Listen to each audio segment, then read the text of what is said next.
বিসমিল্লাহির রহমানির রহিম। সবাইকে অসংখ্য ধন্যবাদ। ছাত্ররা নতুন একটা রাজনৈতিক দল গঠন করছে, জাতীয় নাগরিক পার্টি। জাতীয় নাগরিক পার্টিকে আমার পক্ষ থেকে শুভেচ্ছা, অভিনন্দন। নতুন বাংলাদেশ বিনির্মাণে যে ছাত্রদের অসম সাহসিকতার ভূমিকা, সেটা অবশ্যই প্রশংসার দাবিদার।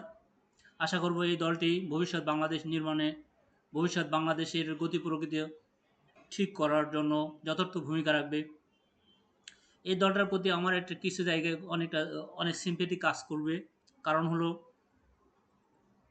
আগস্ট আন্দোলনে যে সকল বীর ছাত্রদেরকে দেখেছি বীরত্বের সাথে লড়াই করতে, তারা জীবনের মায়াকে উপেক্ষা করেছে। দেখেছি আসিফ মাহমুদকে যে ঘোষণা দিতে, যে 7 তারিখে, এই 6 তারিখের আন্দোলনটাকে, এই ঢাকা অভিমুখে যাত্রাকে 5 তারিখে নিয়ে আসছে। সে যখন এই বক্তব্যটা দিচ্ছিল, আমার মনে হচ্ছিল বাংলাদেশ মনে হয় স্বাধীনতার আন্দোলনে এরকম একজন বলিষ্ঠ নেতা পায় নাই। স্বয়ং শেখ মুজিবুর রহমানও বাংলাদেশের স্বাধীনতার ঘোষণা দেন নাই, দিতে পারেন নাই, সাহস পান নাই, বা কোনো রাজনৈতিক কারণ ছিল সেখানে। যেটাই থাকুক, সেটা আসে নাই। যেটা এসেছে এই আসিফ মাহমুদের মুখ থেকে। এই জন্য আসিফ মাহমুদ যদি এই দলে থাকতো, তাহলে আমার মনে হয় যে আরও ভালো হতো। না থাকলেও যারা আছে, নাহিদ ইসলামকে দেখছি তার পায়ে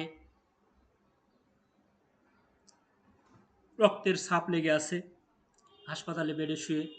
মুখে তার মায়াবী একটু হাসি মুখা মুখ, কিন্তু পায়ে যে এই ছাপ নিয়ে সে এইভাবেই নির্বিকারভাবে কথা বলছে, নির্বিকারভাবে আন্দোলন চালিয়ে যাচ্ছে, এটা আসলে আমার কাছে মনে হয়েছে যে এটাই ছাত্রদের বিউটি। এই বিউটিটা ছাত্ররা বজায় রাখবে। রাজনৈতিক দল গঠনের অন্যতম উদ্দেশ্য থাকে রাষ্ট্র ক্ষমতায় চলে যাওয়ার, কিন্তু রাষ্ট্র ক্ষমতায় চলে যাওয়া মানে এটা নয় যে যে কোনো পন্থা অবলম্বন করে রাষ্ট্র ক্ষমতায় যেতে হবে। সকল রাজনীতিবিদরা মানুষের কাছে যাবে, সাধারণ জনগণের ভোটাধিকার প্রতিষ্ঠা করবে, জনগণের সুচিন্তিত মতবাদকে তারা শ্রদ্ধার সাথে শ্রদ্ধার সাথে তারা সেটাকে স্বাগতম জানাবে, সেই অনুযায়ী চলবে। মানুষের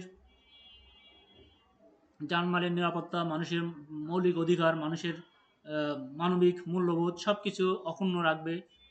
ভবিষ্যৎ বাংলাদেশ বিনির্মাণে, ভবিষ্যৎ বাংলাদেশের পথ নির্মাণে এই দলটার অসামান্য ভূমিকা থাকবে। আমি মনে করি এখন না হোক 10 বছর পরে এই দলটি সামনে ক্ষমতায় আসবে।